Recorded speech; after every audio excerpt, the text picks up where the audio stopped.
Wonderful. Again, welcome to everybody.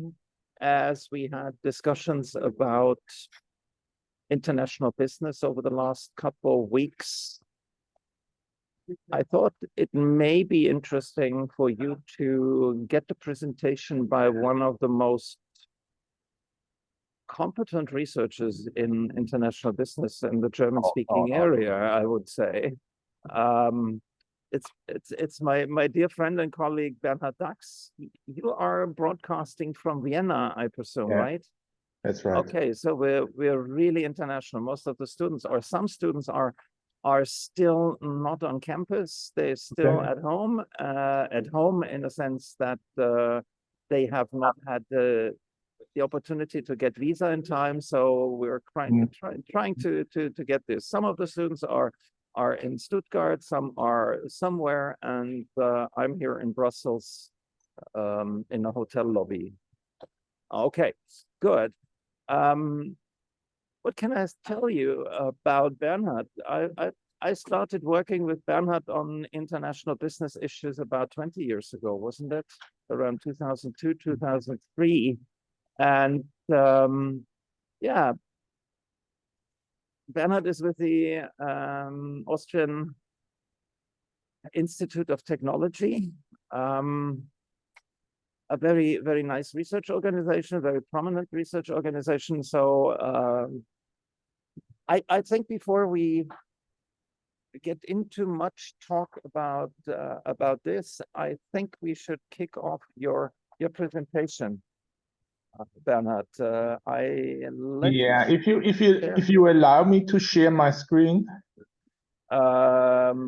Yeah, let me see. That should be possible now. Oh yeah, here it is. Yeah. Wonderful. Okay. So I hand over to you, and after your presentation, we'll take it from there, I would say. Okay. Okay. So how much time do we have? Overall, we have 1.5 hours. Okay. But I don't expect you to fill all the 1.5 hours with a presentation. But after the presentation, we're going to discuss, and if it takes us an hour, that's good. If it takes us more, it's good. So we're completely flexible. Okay, perfect. Okay, thank you. Thanks for the nice invitation to the seminar. As Bernhard said, we know each other. Ben said we know each other for some years now, and we had I think some very interesting common topics, and most of these topics related somehow to the internationalization of R&D. So as Bernhard already said, I'm from the Austrian Institute of Technology, which is not a university but a technical non-university research center like Fraunhofer in Germany maybe. And I'm mostly interested in innovation in firms, globalization, and everything which is somehow at this intersection of internationalization and innovation in firms. Yeah, innovation in multinational firms, or you can also call it internationalization of R&D. Just to start some basic concepts, I'm quite sure you are already familiar with it, but very briefly, research and development, this is what we are talking here. This is the creation of new knowledge. It comes in many forms. We also talk about innovation, which is more oriented towards the project, to the product, new processes, new services. And this is not just about invention like R&D, it's also about matching products, of course, with market demand. Because if a firm introduces a new product to the market, nobody buys, then it's quite useless.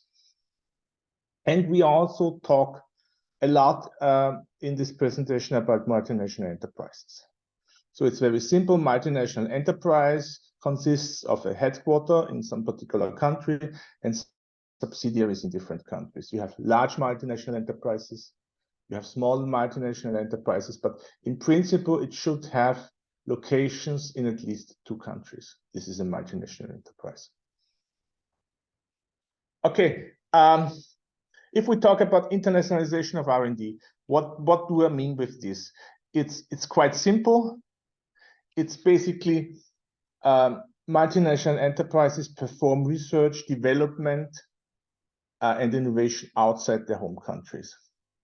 You all know some examples of this. For example, Google is doing a lot of research in Israel because Israel is very good in security. So Google goes to Israel and taps into this knowledge which is present in Israel, in the research organizations, in some startups, in some firms in Israel. Google does the research there in cooperation with Israel firms or has bought some startups. So this is a typical example of R&D internationalization. Another example is Bosch is doing a lot of research development in China because they need to adapt their products. They need to adapt, for example, fuel injections to the climate in China. Another example would be Nestle. Nestle is a very large food company, and you know, Nestle is present in so many markets, but Nestle always faces this challenge that the tastes of the consumers are not the same in all countries. So Nestle is constantly developing new variants of their soups for different countries. They have a different kind of tomato soup for Poland than in Germany. So it's a lot of adaptation which is going on here. And the internationalization of R&D is also interesting because it really emerged as a very minor issue some 30, 40 years ago. There's this saying of Keith Padgett and Patel. They said in the Journal of International Business Studies that research and development, despite globalization of production sales, remains far from being globalized. I think this has completely changed. You now have a lot of R&D internationalization, and the reality today is that if you look at some small countries in particular, the majority of R&D in these countries is done by multinational foreign firms.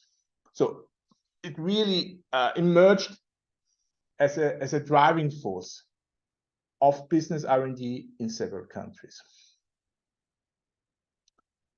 Okay, why do multinational firms innovation and R&D outside of their home countries? I mean, this is a good question because if you just imagine that there are a lot of costs associated with R&D internationalization. We will come back to this later, but I think R&D internationalization is simply an answer to several challenges multinational firms face. And the first challenge is that they are facing different markets in different countries with different consumer tastes, different regulations, a different competitive situation. So they need to adapt their products and their technology to local needs because every country, every market is different. There are some companies who don't have this need. I mean, the Apple iPhone is the same in all countries. You can buy an Apple iPhone in the US or in China, and it works in Germany as well. But I think this is an exception. Most of the things you buy by multinational firms are in some way adapted to your market, to your country, to the regulation. And it's most obvious, for example, in automotive, where you have many different security, safety regulations, which a multinational enterprises operating in all countries of the world has to follow. So they have to adapt these things. Yeah, and the second reason or the second challenge multinational firms are facing is simply that the home country innovation system, so the home country cannot really provide all relevant knowledge anymore. So if you just think of a company which started in Germany, maybe artificial intelligence, I don't know any startup. At some point it grows, and at some point it reaches the situation that they need some knowledge which is not present in Germany. So they have to go outside because some knowledge is so much specialized that it just exists in a few places around the world. You have certainly heard about clusters, about innovation hotspots. So I think it's only natural for IT companies, for social media companies to be there where these developments take place. For example, to have an affiliate in the Silicon Valley which does R&D or innovation close to the other major players of this sector. So the second motive, or the second challenge they face, is to get knowledge which is not available at home. And these challenges has been taken up by the literature, by Kümmler, but also by other authors, in a distinction between two main motives of R&D internationalization. The first motive is home-based exploiting. This means that, as I said before, they have to adapt their products to consumer preferences, to regulation, environmental conditions in foreign markets. And they do it not at home, but abroad, because it's easier to do these adaptations in the target market. If you just think of automotive, I can really assume that it's much easier to do all the necessary security adaptations for a new car in China than in Germany, simply because you have much closer interaction with customers there. Maybe you as a supplier to a big automotive industry in China, then they may even require that you do your R&D, or part of your R&D, in close proximity to the production activities in China. So it's much about exploiting knowledge you have built up at home, exploiting knowledge abroad, and for this exploitation you need some foreign R&D, foreign development, support production and marketing abroad. And the second motive has been called home-based augmenting, and this is basically to add new knowledge abroad, knowledge which may not be available at home, to your knowledge, and so become more competitive by absorbing, by doing new research in a foreign location. Yeah. I mean, there are other motives as well. R&D internationalization, for example, is often the result of mergers and takeovers.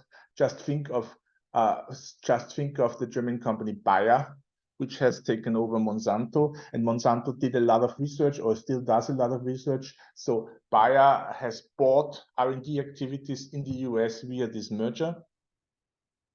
And if these R&D activities performing well and add something valuable to the portfolio of the firm, it's, I think, only natural that the parent firm, the new parent firm, continues these activities. So a lot of R&D internationalization also results from mergers and takeovers.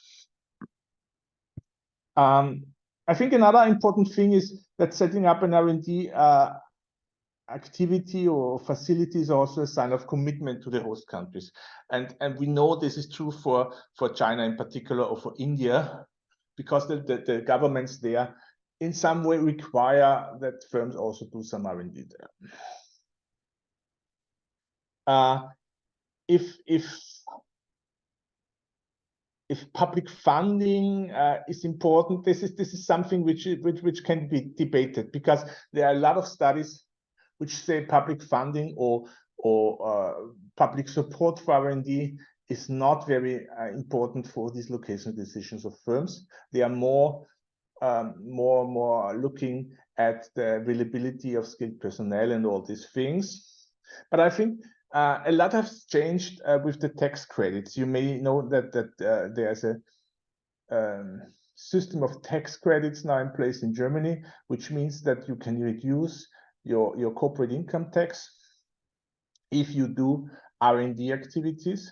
The same in Austria, the same in many different countries. And this is quite appealing to the multinational firms, because they can gain a lot of public funding with not really a huge effort, because they do the R&D anyway, and so maybe this had really changed the game, but I mean the empirical evidence is not that strong, so I cannot really say that this is really the case or not. Okay, I now want to look at some basic figures on R&D internationalization over time. We have collected these figures in several projects over the years, and I was always surprised that there's so little data about this topic, and you have to do so much work to collect all this data. The first thing I wanted to show you is how internationalization of R&D evolves over time. And what we did, we collected data on the R&D activities of foreign-owned firms from national statistical offices, from the OECD, from Eurostat, and we plotted it in absolute terms here. So the gray and the red is in absolute terms. Red means this is R&D expenditure by the US firms abroad. The gray is R&D expenditure by other firms from other countries abroad. And you see there's a continuous increase in absolute terms, starting from about 70 billion euro in current prices in 2001 to now about $220 billion in absolute terms, a constant increase in the R&D expenditures of foreign-owned firms across the world.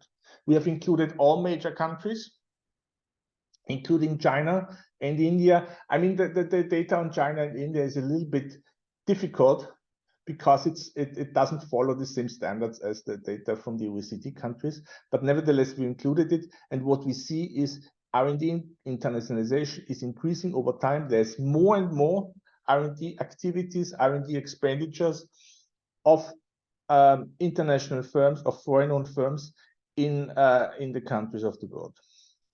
This is quite interesting. However, what we also see is that the share of R&D by foreign-owned firms on total business R&D, so this is what all firms in an economy are spending on R&D, this share is decreasing. So this is a surprising thing because this means that R&D internationalization, the R&D expenditures of foreign-owned firms as a share of total R&D expenditure in the business sector is decreasing. And this started around 2013. There was around 26%, so 1/4 of all R&D expenditures in 2013 came from foreign-owned firms, and this has decreased to about 21% today, or not today, 2019. We still don't know. We still don't have the data for 2021, but it's quite obvious that this is decreasing, and I think the reason is easy to identify. It's China, it's Korea, because these are two countries where you have high, so fast-growing R&D expenditures, but only very little R&D expenditures by foreign-owned firms. So Korea has, I don't know, 3%, something like this, share of R&D expenditures of foreign firms. China has about 5-6%, something like this. So they are expanding quite rapidly their domestic R&D expenditures, and this really changes the lower part of the equation, and see this leads to decreasing R&D intensities over time.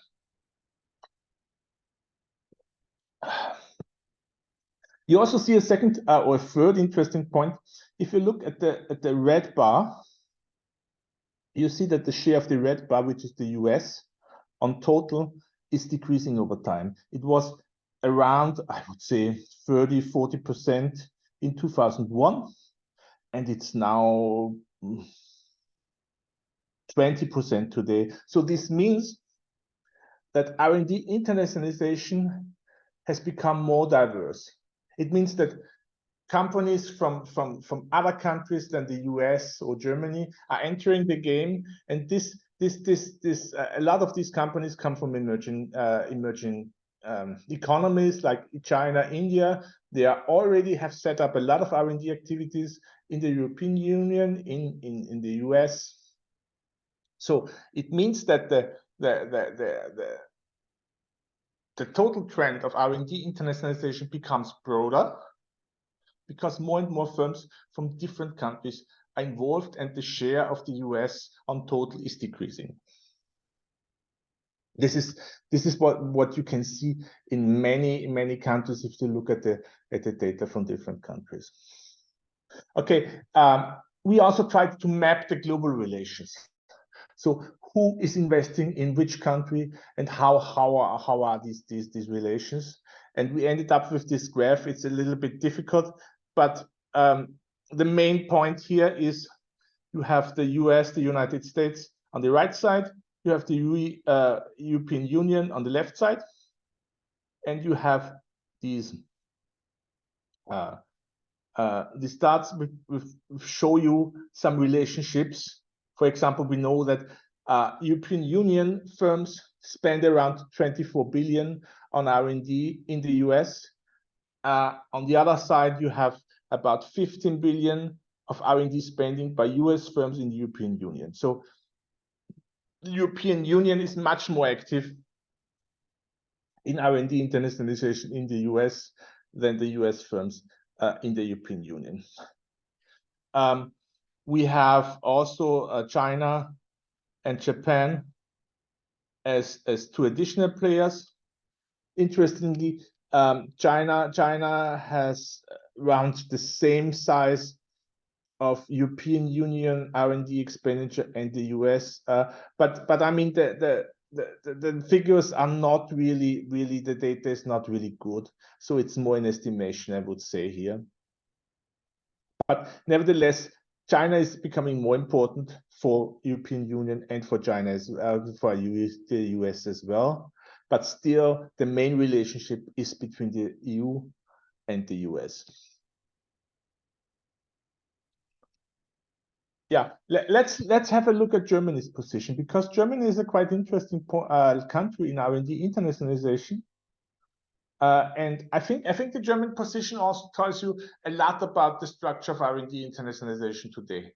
What we see, the total numbers, German firms spend more on R&D abroad than foreign firms spend on R&D in Germany. So I have the data for 2019 and 2017. It's collected by the Stifterverband, and it says that around 25 billion euros are spent by German firms for R&D abroad, and about 15 billion is R&D by foreign firms, any country in Germany. So you have, if you want a positive balance of about 10 billion, and this is quite interesting, because you don't have a lot of countries which really spend more on R&D abroad than foreign firms spend in their countries. I think it's also quite interesting to look at the relations to neighboring countries, because despite globalization, R&D internationalization is still very much, let's say, regional integration. You see it in the European Union, but you see it also in other countries outside of the European Union. For example, if you take Germany and Austria, German firms spend 2 billion on R&D in Austria, which is quite a lot, because it's nearly 10% of the total outward position of Germany. And on the other hand, Austrian firms spend around 330 billion euros for R&D in Germany, which is also quite interesting, because it's a considerable size for Germany as a whole. We also see that German firms spend around 420 million in Switzerland, another important neighboring country, but Swiss firms also spend a lot in Germany. and I think this is clearly related to the pharmaceuticals industry. The big investment of German firms is the US, of course. It's about 10 billion, but we also have about 4 billion of United States firms investing in Germany. Bernhard, And we are, may I yeah, come please. in here with a question or a clarification? You had on your slide XDL, you mean excluding services, probably. Yeah. Okay, so for our international students, this XDL is excluding services. Sorry, DL yeah. stands for German, is a German abbreviation for Dienstleistung, which is services. But that was not the picky one that I wanted to ask you. It was just the picky one. I wanted to ask you a more broader question. Please. Can you pinpoint companies who are behind these 2 billion investment of German companies in Austria? Who is this? Yeah, it's Boehringer Ingelheim, which is a pharmaceutical company. It's Infineon, which is a chip producer. There are several other pharmaceutical companies. We have a lot of German firms in automotive, like BMW, in electrical engineering, like Siemens, medical technology, all these things. So I think this is quite interesting to look at, because on the first hand, you don't really see what could be the advantage of Austria against Germany, because the countries are quite similar in many variables. But I think this can mostly be explained by history and by the initiative of the subsidiary. But I will come back later to this if you want. Wonderful, thank you. Yeah. So I think my main point here is that on one hand, R&D internationalization is of course still something which happens between neighboring countries. On the other hand, you see that the United States are the main partner of the European Union here. We are still lacking some data. We still don't know how much German firms spend on R&D outside Europe, not in the US, for example, in China and India. There is no data available for this. Maybe this will change in the future, but so far I didn't find any data on this. This is particularly tricky because it is. German policy is flying blindly in that regard. They have no clue how much that is. And from another project, we know that I would say the communication about what German firms do elsewhere is not always a good image of what they really do.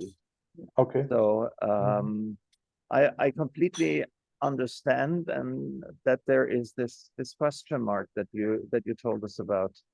Well, it simply means no data. Right. It means no data, and no data because maybe companies are not willing to provide it. No, I think it's even worse. It's the reason we don't have data is because we don't collect, or statistical offices simply don't collect this data. Right. That's bad as well. Yeah. Okay. Okay. Wonderful. Yeah. I didn't want to take you slow you down here. No, sorry. Absolutely not. I would like to point to another issue which is quite interesting, because R&D internationalization, I think is completely different in small and medium countries than in large countries. So if you look at small countries, you have much higher shares of R&D by foreign-owned firms than in the large countries. And if you look at this figure here, there's Croatia, 80% of R&D in Croatia, in the business sector of Croatia, is done by foreign-owned firms. You have Slovakia, 80%, Ireland, 70%, Czechia, 70%. Israel, 65, 70, something like that. Belgium, 60, Hungary, 60. So even in Austria and the United Kingdom, the majority of R&D done in these countries by firms, by businesses, is done by foreign-owned firms.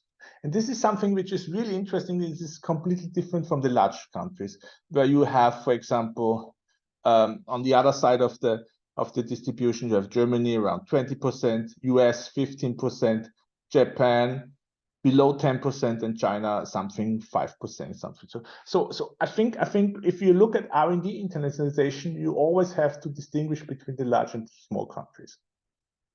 And this is quite a fundamental thing, and maybe this is the reason why the topic is not that interesting for Germany. I don't know. Another interesting thing, and this is my last data figure, is we have a lot of change in the sectoral composition of R&D internationalization.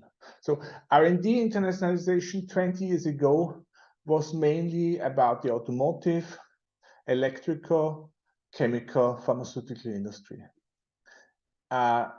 Now we have completely different players here. We have the large internet companies like Google, like Facebook, Meta, Facebook, like Apple, Amazon, and all these companies do a lot of R&D now outside of their home country. They do a lot of R&D also in the US, of course. But as you see in this slide, the big driver of R&D internationalization, at least for the US, was of course services. So internet services, computer services, R&D services, these things really took off after 2008, after 2009. And R&D expenditures in absolute terms in current prices in the traditional sectors which do R&D internationalization remained quite stagnant. Well, I don't know if it's, I don't think that it's also the case for European countries, but I also see some change in the composition of R&D in the European Union. But I think the main point about this change is that it doesn't fit to Europe's industrial structure anymore. Because as you see here, this is the change in R&D expenditures of US firms abroad since 2015. And if you see that overall, the change was positive for China, for India, for Israel. So these countries gained R&D activities of the US firms, but the change was quite negative for Germany and for France here, UK as well. So what you see here is that the attractiveness of the European Union in terms of R&D by US companies is really decreasing. And this has something to do, obviously, with the industrial structure. If the US automotive companies do not expand their R&D abroad, it's a really problem for France and for Germany. But you also have other countries in Europe, of course, where you have increases in the R&D expenditure of these US firms. Belgium is the best case. Ireland is a good case. Netherlands is a good case. These are R&D increases in these countries mainly come from the pharmaceutical sector and the computer sector. This is interesting. I may come in here as again, because what you show us, if you look at the bars of the European Union to the very right of your diagram, if you only look at, if we just say, and I'm in Brussels here at the moment, the European Union is lacking or has decreasing attractiveness. Well, you would probably not see the heterogeneity of attractiveness across the countries. It looks like that this negative attractiveness is largely driven by Germany, right? Germany and France, yeah. Germany and France. Italy maybe a little bit, not so severe. Belgium is at least for 1920, it's a little bit stagnant. Poland is increasing. Denmark is positive for both periods, etc. So what we see is indeed that two large countries with a very distinct industrial structure drive this negative impression that we have. Two things. First, I wouldn't overestimate the most recent period, 1920, because it's a crisis, and maybe there's some adjustment going on in 2021 where it looks completely different. But from the data I have, the crisis was really a hard hit for R&D by foreign-owned firms in the European Union, much harder than in other. And the second thing, if you look at these small countries like Belgium, Ireland, Netherlands, you can mostly trace this development back to one or a very low number of companies. So for Belgium, it's Johnson & Johnson, which has massively increased their R&D expenditures in their Belgium affiliate, Janssen. And it's a pharmaceutical industry, and they are hugely successful in this. And so the Belgian thing is mostly driven by one or by a few companies, and the same in Ireland, I would say, in the Netherlands. So if you look at the small countries, you always have this effect that one single investment can change so much. This is not possible in Germany, of course. Maybe this is also an explanation here. Very important. Thank you. Yeah, but I think overall it as I said, I don't want to overinterpret the 1919, 1920 change, but all in all, it doesn't look that good. So you see quite clearly that so far, from 2015, 2019, there was nothing like a decrease. So the increases in China and India of US firms were not somehow taken away from Germany or from France because it was stagnation. But now you really see a decrease, and this is something which is quite worrying, I would say. Yeah. Okay. Let me come back to the second part. How many time is left? We have still 50 minutes in the course. So okay. So I will briefly talk about more the technology management aspects, because I think this is quite interesting. The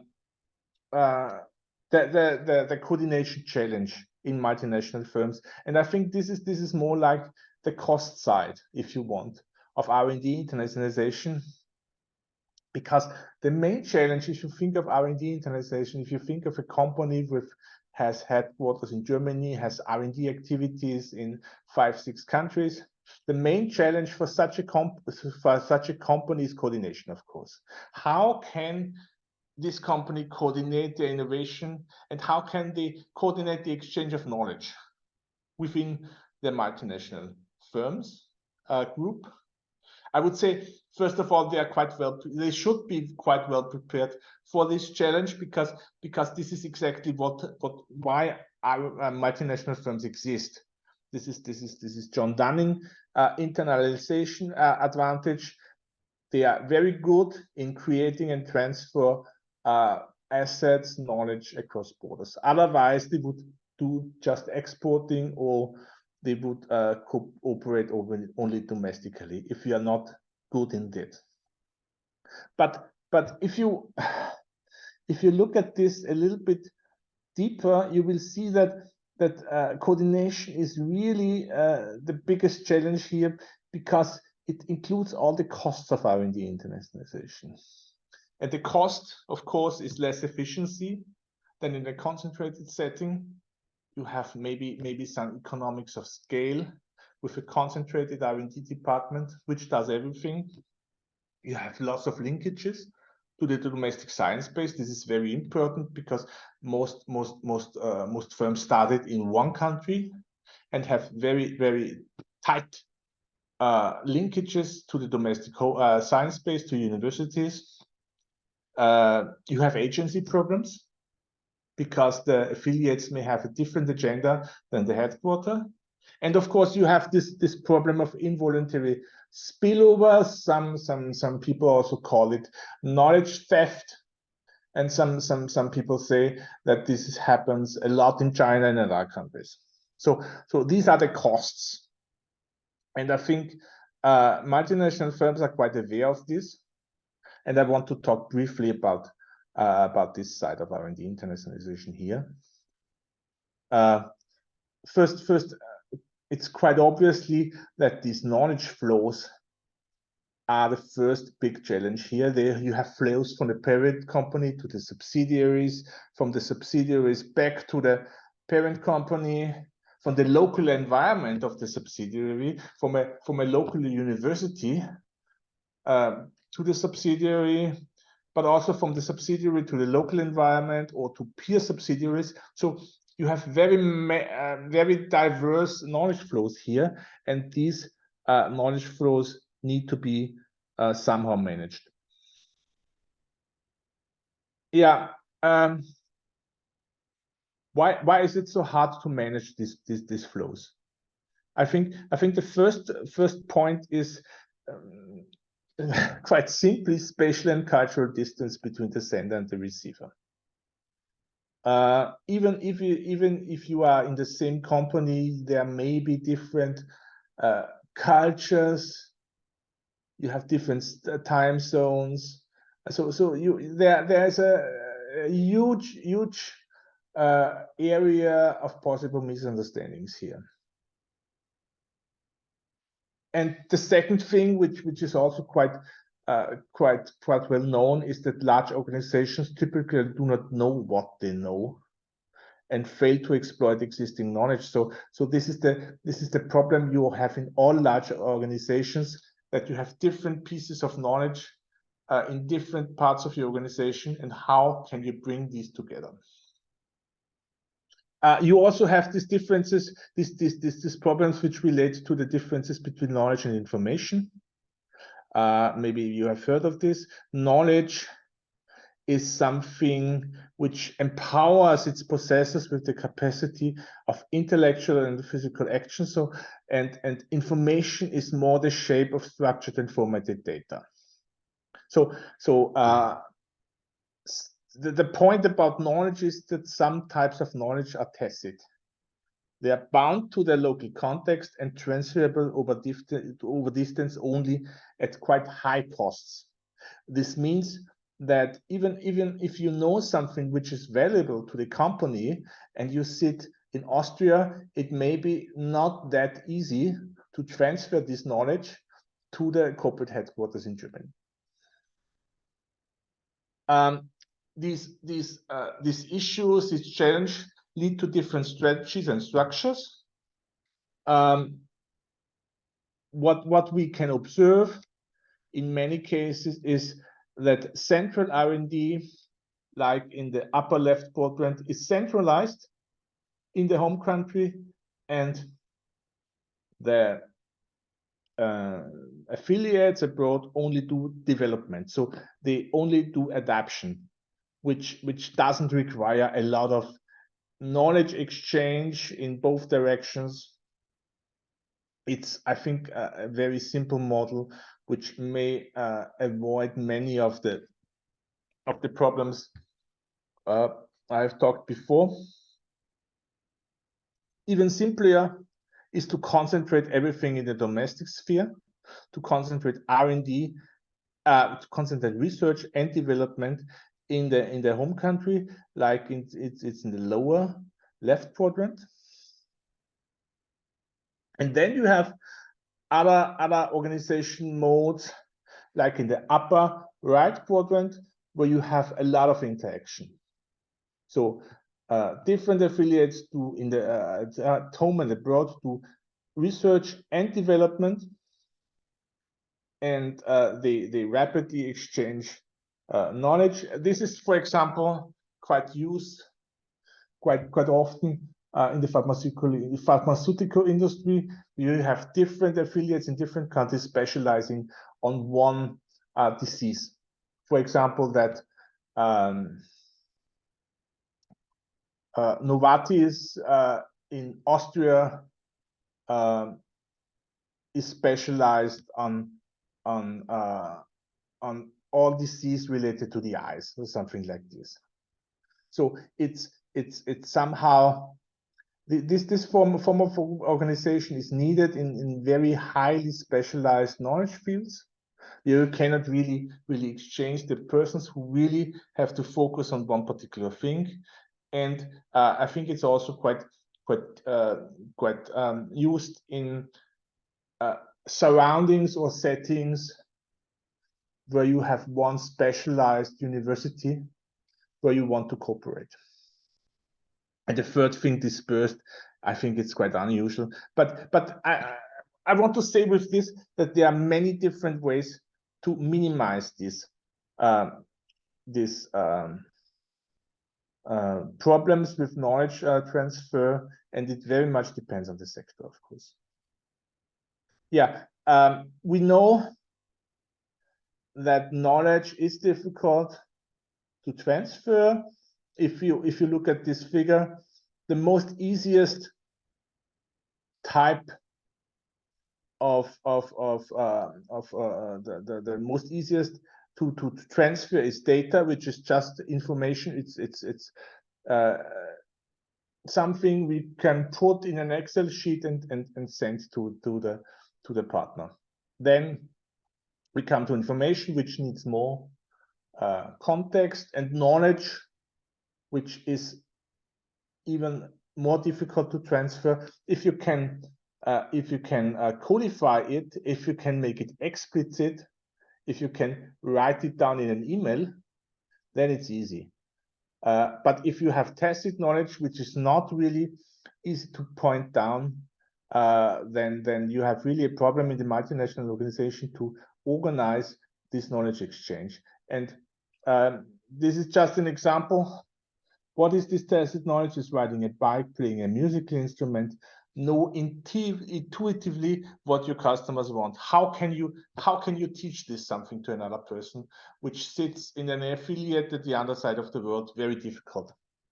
The key to transfer this knowledge, this tacit knowledge, is interaction between persons. And just to give you an example, this was what Nonaka and Takeuchi brought up in their famous book of 1995. There was one company in Japan, Matsushita, which wanted to develop an automatic home bread making machine. And the problem was to mechanize the dot kneading process, because this is something which is difficult to tell to another person how you can do it. And well, they ended up with becoming, one of the team members volunteered to become the apprentice of a baker in a hotel, and the hotel was reputed to produce the best bread in town. So it was only possible to transfer this knowledge from the bakery to the company which wanted to produce a home bread baking machine by learning it in interaction with another person who can do it. And if you imagine this example, you will realize what's the problem behind this knowledge transfer. It's easy if you just send the monthly statement of revenues. This is data. You can send it around the world and everybody will understand. However, if you have a drop in the monthly revenue, you need some context to understand it, what really has happened. And this requirement of context, this requirement of explanation, this requirement of experience, because it becomes more and more difficult to transfer the more tacit this knowledge is. So I think this is really the biggest problem of knowledge transfer in multinational firms. and this problem gets worse, becomes more challenging if you really have teams, R&D researchers separated by distance, but also separated by culture. So this brings to the next challenge, the challenge of cultural diversity. How can firms conceive the interaction between different cultures? I mean, this is the second. Even if people are in the same place, maybe they cannot really interact so good because of different cultures, and for what is the incentive to share this knowledge? This is another topic of cultural diversity here. And the third thing, you can coin it agency problems, is the question of subsidiary autonomy. If you do R&D internationally, and you do R&D in different parts of the world in your own affiliates, these affiliates have their own management, of course. And maybe they do things differently than you imagine these things should be done. Maybe they have their own agendas. And it's also important that they may do things differently, simply because they may understand better their circumstances. They may understand better their cooperation partners. They may understand better their markets. So what the literature says is that the subsidiary autonomy can be a problem, but it's also a prerequisite, because these affiliates need some degree of autonomy in order to successfully create and absorb knowledge. So this is really one of the most interesting points here, because R&D internationalization is often seen like a centralized process, where the headquarter decides we want to put 100 million in R&D in France, 500 million in R&D in the US. But I think this is not really the way it works. What we see is that there are different determinants of subsidiary autonomy, and the headquarter is just one factor, the parent company. Maybe what is even more important is the host country. There are some host countries which have a high strategic importance for the multinational firm, like China. You have a dynamism of the local business environment. You have different costs of inputs, like R&D personnel. You also have, of course, you also need the willingness of the parent company to decentralize decision making. But from these three factors, maybe the most important is the subsidiary factor. So you in order to internationalize your R&D, you need some entrepreneurial orientation of the subsidiary employees and of the management, of course.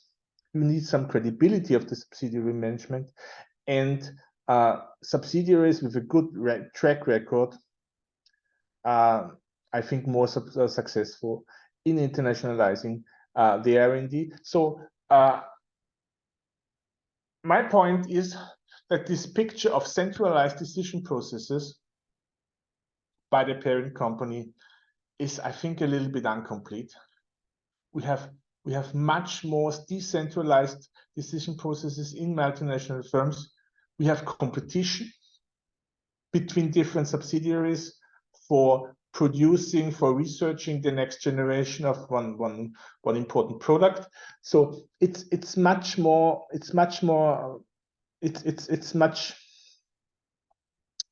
complex than you would assume than just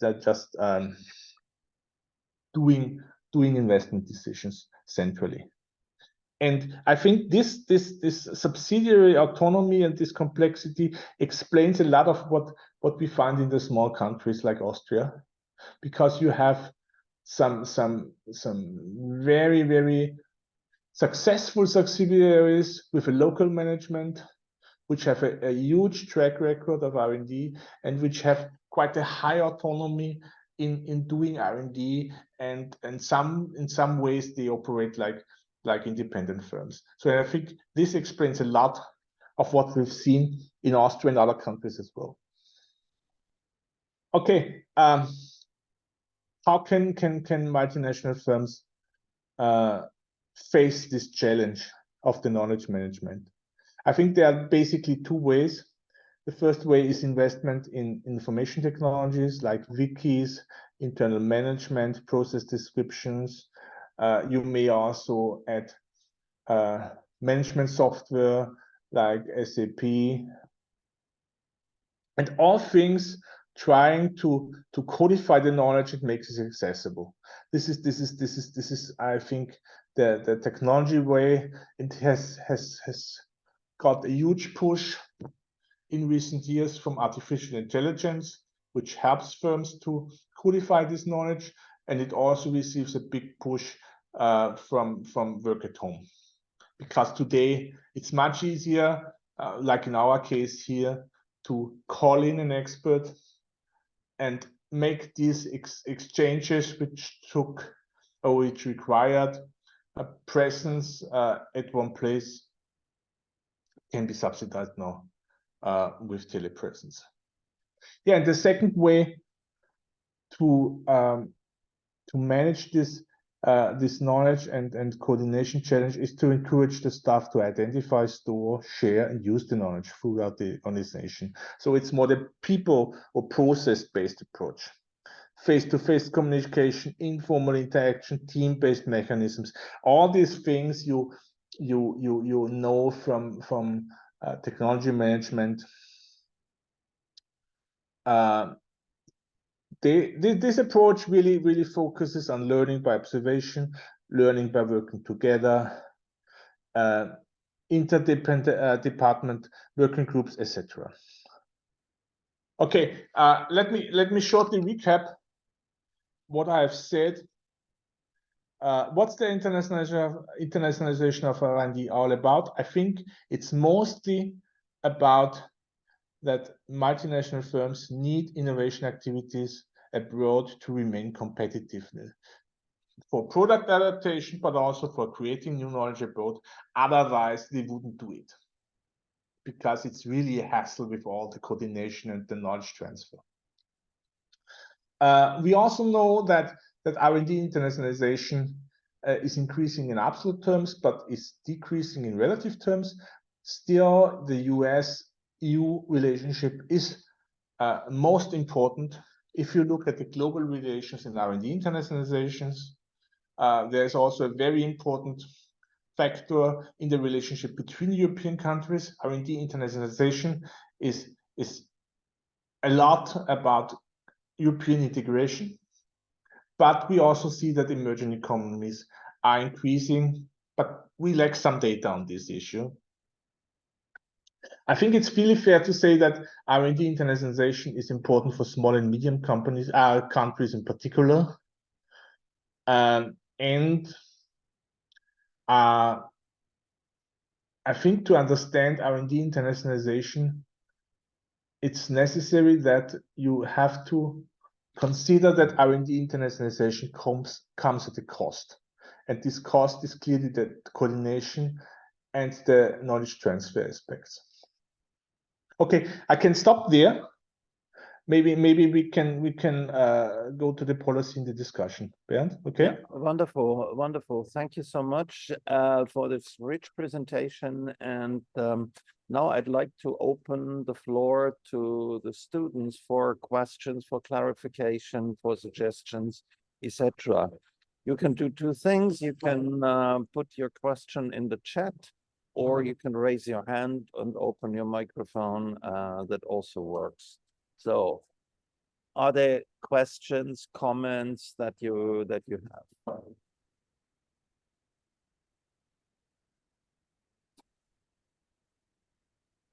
Oh, Okay, wonderful.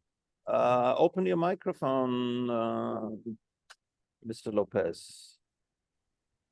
Yes, so I have a question regarding the knowledge theft part. I was wondering, is this something that can be avoided with an NDA, or where does this take place in the relation of the companies? Is it in the lower levels or is it in the higher levels? Or how can it be controlled or avoided? Oh, yeah, thank you. A wonderful question for knowledge theft, so protection of knowledge. Bernhard, you want to say something about this? no, it's difficult. It's the whole protection of knowledge issue is difficult because most of the evidence we have is anecdotal evidence, and well, it seems to be a problem in China in particular. But on the other hand, I don't see that a lot of companies are leaving China because of this problem. So it's somehow a different two-sided thing in some way. Huh? I may add here that just an NDA wouldn't do the trick, I presume. And just putting a non-competition clause in labor contracts wouldn't do the trick either. So what you need to do is have a strategic approach towards protecting your intellectual assets and use all the means that are available to you. And with you, I mean you as a manager, you as the firm, to protect your IP. And so when we talk about the formal protection measures like patents, trademarks, utility models, etc., then of course you rely on a working legal system that prosecutes violation or infringement of IP. That was typically the problem, or is typically the problem in China, if we stereotype a little bit. The legal framework is there, so you can protect, you can patent protect your stuff, you can protect trademarks, etc. But the enforcement of this, the legal enforcement through courts, etc., is a little bit more relaxed than you would like it to be. So, and of course, there's a lot of non-formal mechanisms that you can do to protect your assets, your IPs. You can try to be faster than everybody else. You can try to be a little bit more complex, that it's not that easy to capture what you're actually doing, etc. Bernhard, you wanted to come in. No, you're absolutely right. I mean, it very much also depends on the as I said before, on the structure, what type or what part of your research development innovation process you want to locate in the host country. If it's just adaptation, maybe it's less critical because you still have the strategic R&D in your home country, and where you can really have it controlled. But I mean, it's difficult. I mean, we all know the mechanisms and the instruments of protecting your knowledge, but we also know that despite these instruments, all these involuntary spillovers take place. So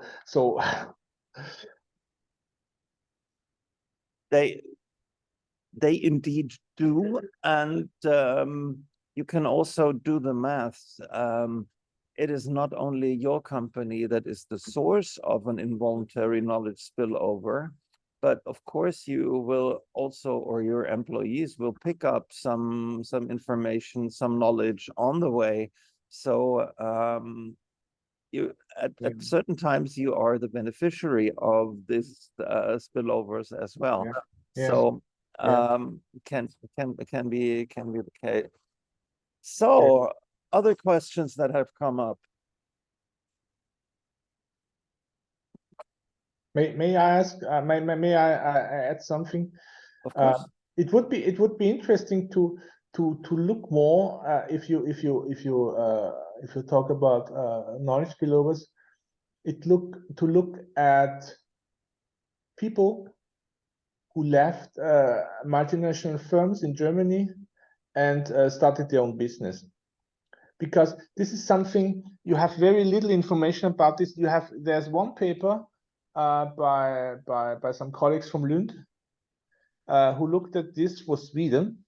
But I would really be interested. I mean, if you have 14 billion of R&D expenditure in Germany, it must be that there are some startups which came out of these multinational enterprises, foreign multinational enterprises. And this, I think, is a huge benefit for the host country. Because multinational firms attract good people, they attract educated people because they pay more than domestic firms in many cases. If these people use the knowledge they have acquired in the multinational enterprise, working for the multinational enterprise, use this knowledge for starting their own business, this is a huge benefit. But I don't know any numbers about this phenomenon in Germany. It would be really interesting to investigate. The unfortunate situation in Germany is that we lack a good, reliable database that we can base this on. In the Nordic countries, Sweden, Denmark, Finland, Norway, I would know probably immediately where to turn to, what data to use, etc. Yeah, It's I know. there. Now there is a question: what would be the solution for European countries that are decreasing in international R&D, as you said? What can they do? Very, very nice question. Very nice question, difficult to answer. Yeah, I mean, that's the beauty of the nice questions. They're difficult to answer. Yeah. I would rephrase this question. I mean, it's not just about attracting R&D, it's about business dynamism. It's about I mean, as I said before, there's the market aspect. So if you are a large market, it's inevitable that some companies from abroad want to do R&D there because they want to adapt the products. Okay, first of all. The second thing, which I think becomes more important, is if you're a country with an interesting knowledge, there's something which is only can be found in your country, and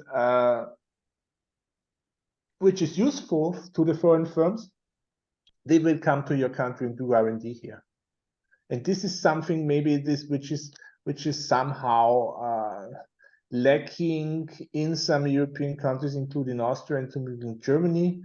But this is nothing which is related to the foreign-owned firms or internationalization as such. This is something related to business dynamism, to startup culture, to university funding, all these things.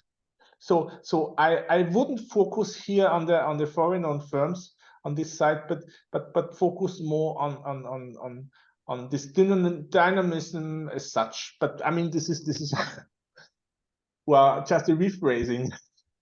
But yeah, I think even if we cannot give a precise answer to this question, what we can talk about for a little while is how we can make use of a concept, I think, that we have looked at last week or the week before, I can't remember, to tackle or address these questions and get different angles on it. So what I would do, Bernhard, is let's go through the concept of the innovation system and address this question with the concept of the innovation system in mind. So I would argue, as Bernhard said, it is not a single question of businesses. It's more about the whole setup of the innovation system. And there comes a lot of actors into play, like the bureaucratic red tape is certainly an issue. How long does it take to get a permit to build a new factory, a new R&D center, etc.? Germany is probably not outstandingly fast in this regard. How about the overall university's ability to change, and the overall, or the university's sector to change and adapt to the to requirements of dynamic businesses? Again, we have Germany holds, probably for France as well, a very good university system that on the average is certainly comparable in quality to US, etc.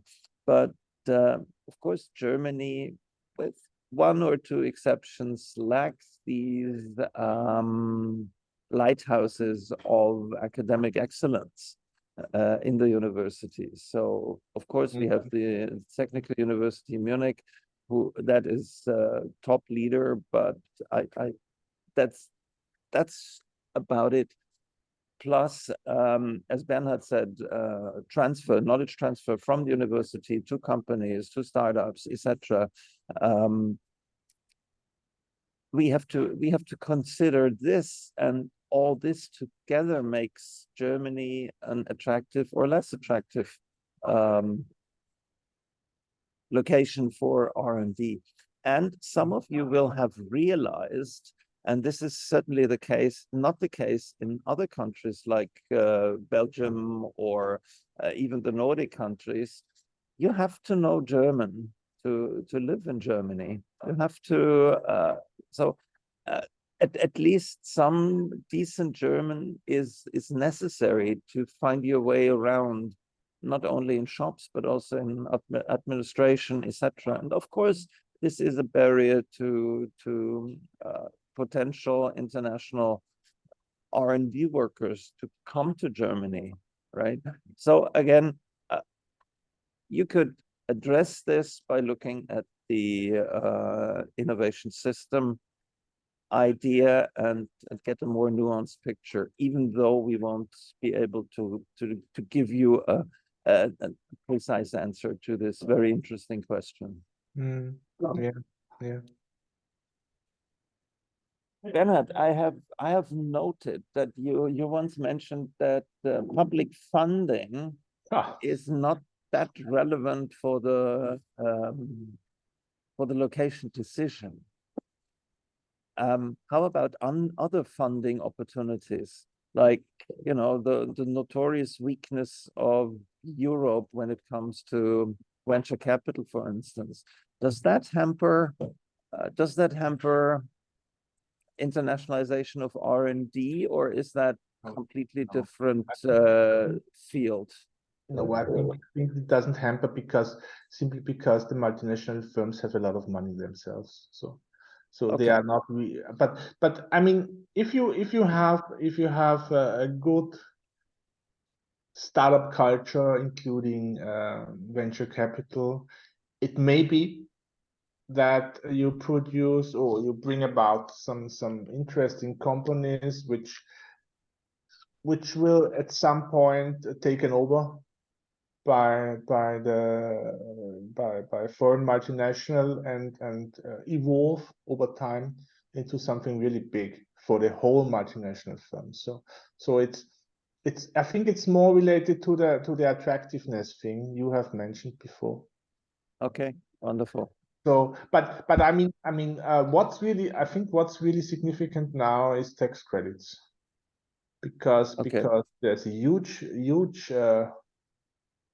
if you look at the OECD report on R&D tax credits, you see that it has taken over in importance, the direct R&D funding in many countries. So it's really a relevant thing, and tax credits really benefit large companies.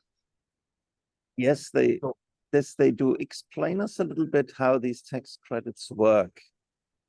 Okay, well, if you're a company, you do R&D, you are entitled to reduce the costs of R&D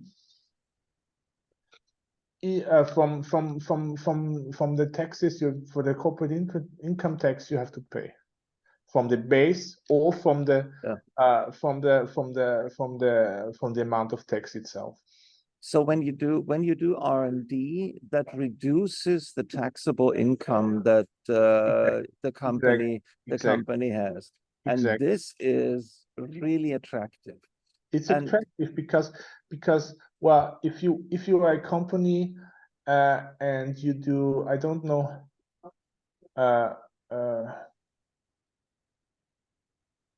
10 projects funded with each I don't know 100,000 euro by the German government, you have 10 applications.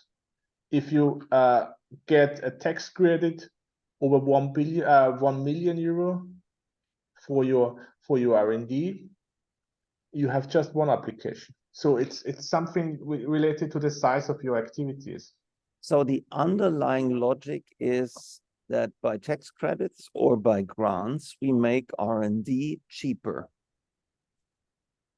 Exactly, and well, the underlying logic is that firms are reluctant to invest their own money in R&D because there are some uncertainties, and if you reduce these uncertainties by a public subsidy, they will be more willing to invest. Yeah. So when this goes back, the logic for this goes back quite a while, until the late 50s, early 60s. Absolutely. Arrow 95, no, not 95, 59, I'm sorry, and Dick Nelson 62. Yeah. They argue that the social return of R&D is larger than the private return. And so if you leave this to private decision makers, if you like, then you always underinvest in R&D. And by making R&D cheaper, you try to close the gap between the social and the private optimum. And the second idea behind the tax credits is, if you give 1 euro of tax credit for R&D, firms may invest more than 1 euro in additional R&D. Okay. So this is quite feasible, because there's some empirical evidence about this, that they invest more than they receive as a tax credit. So it's a positive thing, yeah. Quite a while back, we have contributed to this kind of discussion, not for the tax credit, but for the grant system. But in a tax credit system, if we think about countries as competitors, because each one of these countries wants to attract international R&D, is there not the tendency to outbid your competing country by offering higher tax credits? So is there a competition in tax credits among European countries? Or do they have some kind of gentleman agreement that the tax credit of 8% is okay, but the 12% is a little bit too much? So how does that work? Well, I think there's some competition, of course, but not between the countries, but between the companies, between the foreign-owned companies. That Infineon Austria is competing with Infineon Spain for the latest generation of the new chips, something like this. And they say we have this advantage that we get some money from the Austrian government. I mean, but the competition thing is I mean, the competition thing is difficult, I think, because it's simply not that easy to move R&D activities between countries. So what's R&D? R&D is basically persons doing R&D. Okay, you have to move your complete R&D stuff. These are high-paid people. They know they have other opportunities, And so I could imagine that it's not easy to move the R&D department of Infineon Austria to Infineon Spain, just because the Spanish government has introduced a new subsidy. It could be over time that you reduce here and then increase there, but you also have to consider that a lot of R&D takes place in cooperation with universities, and if you move this, you cut all these links. Yeah. So it's not that easy moving production activities. And again, we see the link to the innovation system here, because it's not only companies, but it's also the educational system, the tax system, the funding system, etc., that drive innovation. For the students, if you were lost a little bit about knowledge and tacit knowledge, etc., we will talk about tacit knowledge and knowledge in more general when we talk about the knowledge-based view of the firm. Okay. And so don't worry, we will have this coming up either later this semester or in the summer term. I have not really decided about this, but either this semester or in the summer term, we'll talk about the knowledge-based view of the firm, and that'll come up. I think probably that we talk about this to kick off the discussion about innovation strategies, but this is where it might fit nicely. Any other question? We still have some time left. If not, I don't see any. I thank you, the students, for bearing with us this morning, and Bernhard for your interesting presentation and the discussion. I liked it very much, and I hope I can make you a regular in my autumn lecture about international innovation management. Absolutely, and I always come to Hohenheim. Okay, wonderful. So maybe we'll have something coming up with you during winter or early spring. Okay. Wonderful. Thank you so much. And to the students, we meet next week in the lecture hall, Tuesday, 10:15. Thank you, and bye. Bye-bye. Bernhard, stop. Can you send me your slides? Then I can put them online for the students. Yeah. Wonderful. I just cut the policy part because I think there was no time for it. Yes, cut it out. Okay. Wonderful. Thank you. Thank you, Bye. Bye-bye.